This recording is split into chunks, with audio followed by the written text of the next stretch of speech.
Hey everyone, my name is Caleb. I serve as the lead pastor at Hope Church in Albert Lea, Minnesota.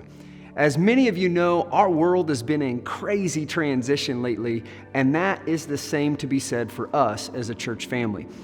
Many of you guys know that we are the church that goes around and hope bumps local businesses, trying to be a blessing and reminding them that they're making a difference in the middle of this difficult season that we've all been in.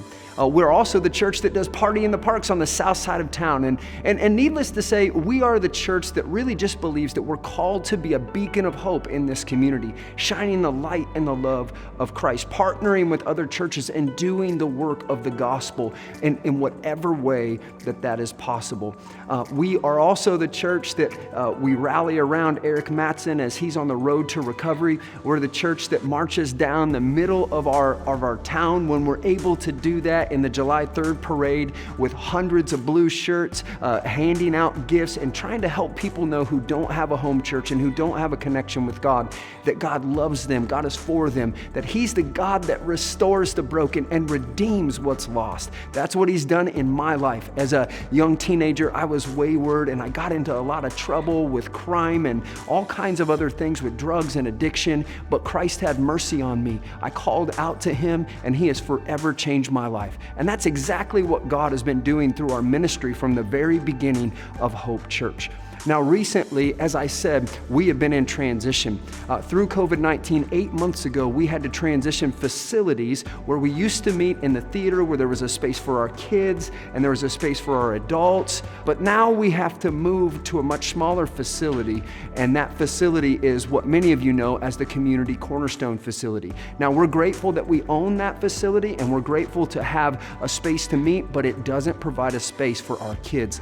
So our kids have been without a ministry opportunity for 8 long months, and now it's time for us to act. So we have been praying, asking God to open a door, and He opened a door right behind the Community Cornerstone in the building that many of you know as the Color Wheel building. Now, we are right now pursuing this building to purchase it, and we're hoping that we can have it renovated and have it be a secondary space for our kids to gather, for our teens in the future to gather, and for ministry to happen so that we can continue to be a beacon of hope, not only to the kids that call our church their home church, but to the kids in the Party in the Park neighborhood and other places where God will give us favor.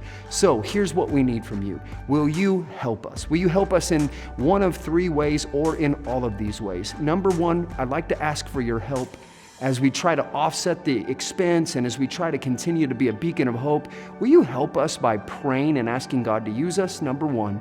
Number 2, will you help us by sharing this video so that you can help us spread the word about the need for us to continue to minister to our community? And number 3, will you consider giving on our GoFundMe page? We're initially raising funds that will end up in a longer-term giving campaign that will probably over the course of 3 years will raise $300,000 to $500,000. But we need to offset that cost right now to make some minor adjustments to these facilities, to purchase this facility. And so we're raising an initial Kickstarter fund on this GoFundMe page. So we're asking that you will consider giving, consider praying, and consider sharing this video so that we can continue to be the beacon of hope that God's called us to be. Thank you so much for taking the time to check out this video. If you'd like to learn more about us, check out our website, check out our social media pages, or please go ahead and download our Hope Church app so you can find out more about who we are and what we've been called to do. God bless you guys.